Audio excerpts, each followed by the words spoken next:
What is it you wanted me to reconcile myself to? I was born here almost 60 years ago. I'm not going to live another 60 years. You always told me it takes time. It has taken my father's time, my mother's time, my uncle's time, my brother's and my sister's time, my nieces and my nephews' time. How much time do you want for your progress? It starts with.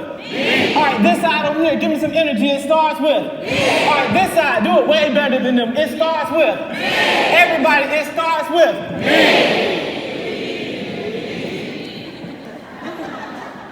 In the past 50 years, there's been innovations in technology, transportation, communication, energy efficiency, and medicine. But the academic achievement gap between the have and have-nots has persisted.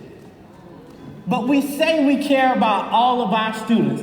If we cared about all of the students, we would not have an academic achievement gap. We would not have an opportunity gap. I call it a systematic purposeful gap, as the system was never designed for all students to succeed.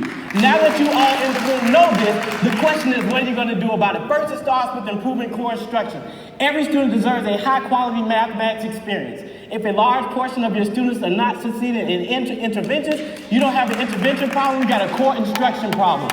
Second, it is time to start limiting students' experiences because they do not speak English. Honor the use of their native language. Allow them to incorporate visuals. Uncover the beauty in the mathematics and what they say and do. Je m'appelle Kris. Come on, tell it boo. Third, it is time to start addressing the known inequities in education. We say we care about all students, but our most vulnerable student populations have the most least qualified students, have lacked quality educational resources, and have piss-poor educational facilities. But Kris, we're not in charge. Let's look at traditionally decision makers as being old white men. It's time to stop allowing white men to control the narrative. In the history of the universe, a group of white men have never done something that privileges black people, brown people, or women. Thus the need for diversity and inclusion. When you look around your organizational structure, I don't care about your mission and your vision, I look at the leadership. Is it diverse as the students which we serve? You know, Kris, that's hard. It's going to take some time to do it. One can figure out what they care about. In the words of the Dr. Martin Luther King Jr., we must come to see that social progress never rolls in on the wheels of inevitability. It comes through the persistent work and dedication of individuals. The time is always right now to do what is right.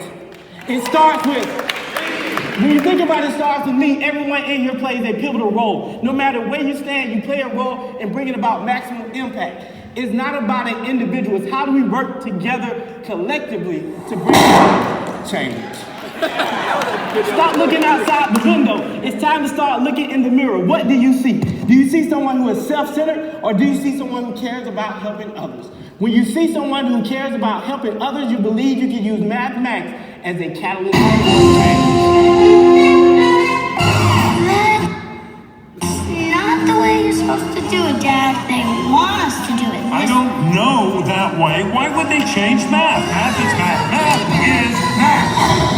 Math is not just math. Math can be used to make an impact through teaching for social justice. Prevailing issues are impacting our students on a daily basis. It's time to use math to identify those issues, develop a plan to address those issues, and most importantly, take action to rectify the issues. Kris, those are some tough topics. Let's focus on this fact fluency and these number bonds and when two trains meet. Guess what? For the past 50 years, we've been doing that crap, and it has not worked. On Monday, it's not going to miraculously start working. It's time for us to start teaching something unique. Teaching mathematics for social justice is something unique. It is mathematics learning experiences rooted in social issues focused on transforming students' communities. And for the record, we do not need that stupid wall.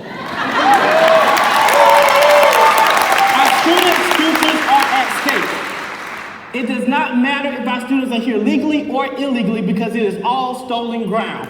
I don't care if you're okay with hurting innocent students. We don't have a difference in political opinion. We have a difference in morality. That's why all of us need to start to study and learn true history. When you start to study and learn true history, you realize we're more similar than we are different. You're the sum total of your beliefs, and your beliefs are bound to change as your knowledge base increases. Never be afraid to accept new information if it's proven to be true. It starts with me. First, it's time to grow as professionals. Start unlocking the beauty of all of your students in the classrooms. Stop using educators of color as tokens. And on behalf of students, fight until hell freezes over and then fight on the ice. It is time we develop our students to be the next group of leaders. What are you going to do to develop problem solvers and not rule followers? Right now, we're in this room together, but when you leave this room, what are you going to do to make this world a better place? Thank you. There we go.